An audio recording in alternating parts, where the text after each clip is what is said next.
Hello guys and welcome back to my channel Skies Decoded. आज हम एक ऐसे टॉपिक के बारे में बात करने वाले हैं जो रनवे के नंबर से जुड़ा हुआ है। टोरा, टोडा, आस्टा एंड एलडीए। ये सब क्या होता है और फ्लाइंग के पॉइंट ऑफ व्यू से इनका क्या इम्पोर्टेंस है, चलिए इसे सिंपल शब्दों में समझते हैं। So let's get started. This could be us. So back to what I was saying. Could be us. सबसे पहले बात करते हैं टोरा के बारे में। TORA stands for take off run available. Plane को ग्राउंड पे जितना रनवे अवेलेबल है टेक ऑफ के लिए उसे हम टोरा कहते हैं। ये वो हिस्सा है जहाँ तक आपका एयरक्राफ्ट सीधा भाग सकता है बिफोर लिफ्टिंग ऑफ। इसमें कोई स्टॉप वे या क्लियर वे इंक्लूड नहीं होता है, जैसे कि आप इस पिक्चर में देख सकते हैं। So the next step is TODA which stands of take off distance available, जिसमें क्लियर वे भी ऐड होता है। मतलब अगर रनवे के आगे कोई ऐसा एरिया है जहाँ से एयरक्राफ्ट एयर में जाने के बाद भी सेफली क्लाइंब कर सकता है, जिसे क्लियर वे कहते हैं, as you can see in this picture, तो वो डिस्टेंस टोडा में इंक्लूड होता है। So TODA is your take off run available and उसमें if you add clearway तो वो बनता है TODA that is take off distance available. Now let's talk about ASTA, which stands for Accelerated Stop Distance Available. Have you ever wondered about the extra paved area after the runway? अगर aircraft ने take off के दौरान decide किया कि take off cancel करना है तो उसके पास जितना डिस्टेंस है रुकने के लिए उसे हम एस्टा कहते हैं।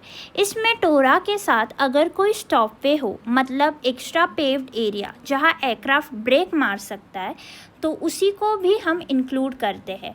So ASDA is your TORA that is take off run available plus the stopway. Now let's learn about landing distance available. जितना रनवे एयरक्राफ्ट के टचडाउन पॉइंट से लेकर एंड तक अवेलेबल है लैंडिंग के लिए, वो एलडीए कहते हैं। ये सिर्फ लैंडिंग के वक्त उसे होने वाले एक्चुअल रनवे लेंथ होता है, इसमें क्लियर वे या स्टॉप वे इंक्लूड नहीं होता है। अगर हम एक क्विक रिवीजन देखें तो हमने टेक ऑफ रन अवेलेबल में पढ़ा था कि ये सिर्फ उतना पार्ट होता है जहाँ पे एयरक्राफ्ट टेक ऑफ कर सकती है। अगर हम उसमें क्लियर वे ऐड करें तो take off air plus clear way हमें देता है take off distance available. ASDA means take off cancel करने पे रुकने के लिए टोटल अवेलेबल डिस्टेंस को, जिसमें स्टॉप वे इंक्लूडेड होता है with take off run available, उसे हम आस्टा कहते हैं। अब अगर आपने मेरा पार्ट 1 वीडियो देखा होगा तो उसमें हमने एक इम्पॉर्टेंट चीज़ पढ़ी थी, V1 स्पीड। अगर V1 से पहले इंजन फेल हो जाए तो उस केस में पायलट स्टॉप वे का यूज़ करते हैं। और landing distance available means landing के दौरान अगर पायलट्स को जितना डिस्टेंस मिला होता है प्लेन लैंड करने के लिए, उसी डिस्टेंस को हम एलडीए कहते हैं। अगर आपको ये एक्सप्लेनेशन हेल्पफुल लगा हो तो please subscribe and share my channel Skies Decode. Now we are going to study about climb segments. The takeoff flight path is divided into 4 segments. The first segment is take off के तुरंत बाद का जो पहला हिस्सा होता है उसी को कहते हैं फर्स्ट सेगमेंट। ये सेगमेंट तब स्टार्ट होता है जब एयरक्राफ्ट ने ग्राउंड छोड़ दिया होता है और तब तक चलता है जब तक लैंडिंग गियर पूरी तरह से रिट्रैक्ट नहीं हो जाता है। इस फेज़ में एयरक्राफ्ट क्लाइंब कर रहा होता है लेकिन अभी भी गियर्स डाउन कॉन्फ़िगरेशन में होते हैं। सो फर्स्ट सेगमेंट में जो क्लाइंब स्पीड होती है वो होता है V2। Now comes the second segment of climb. Landing gear retract होने के बाद स्टार्ट होता है सेकेंड सेगमेंट। ये सेगमेंट तब तक चलता है जब तक एयरक्राफ्ट कम से कम 400 फीट की हाइट तक नहीं पहुंचता। लेकिन ध्यान रहे, यह ऑब्स्टिकल डिपेंडेंट होता है। इस सेगमेंट का मेन गोल होता है ऑब्स्टिकल से सेफली ऊपर निकल जाना। Now the third segment of climb, also known as transition segment, 400 feet के बाद स्टार्ट होता है। ये एक हॉरिजॉन्टल फेज होता है जहां एयरक्राफ्ट स्पीड को बढ़ाता है और फ्लैप्स एंड स्लैट रिट्रैक्ट करता है। ये इंजन पावर भी ग्रेजुअली चेंज होती है टेक ऑफ थ्रस्ट से हटकर मैक्सिमम कंटिन्यूस पावर की तरफ। So this is your third segment. Now comes the final segment of climb performance. ये स्टार्ट होता है जब फ्लैप स्लैट्स पूरी तरह से रिट्रैक्ट हो चुके होते हैं और एयरक्राफ्ट फाइनल कॉन्फ़िगरेशन में होता है। ये सेगमेंट एयरक्राफ्ट को कम से कम 1500 फीट की हाइट तक ले जाता है।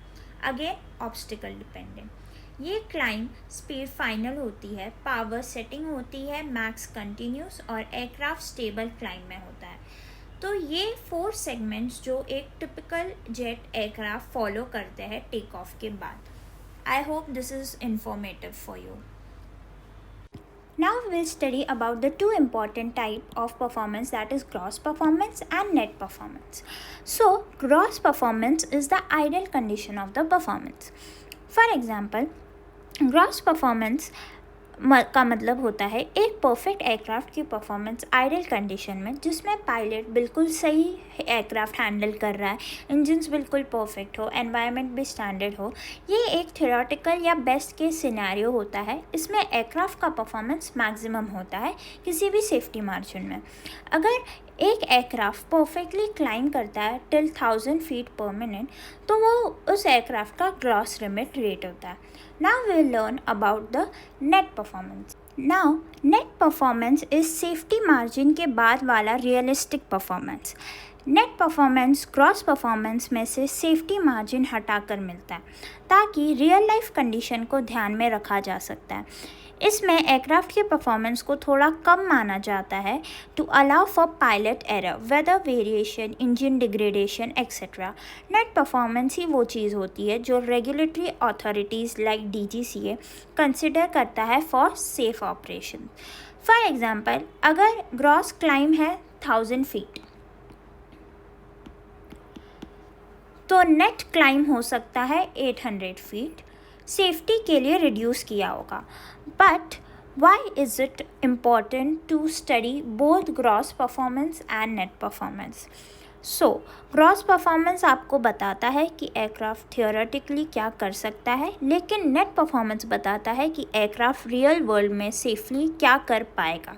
जब आप obstacle clearance, engine failure planning या रेगुलेटरी कंप्लायंस प्लान करते हो, नेट परफॉर्मेंस ही फॉलो किया जाता है।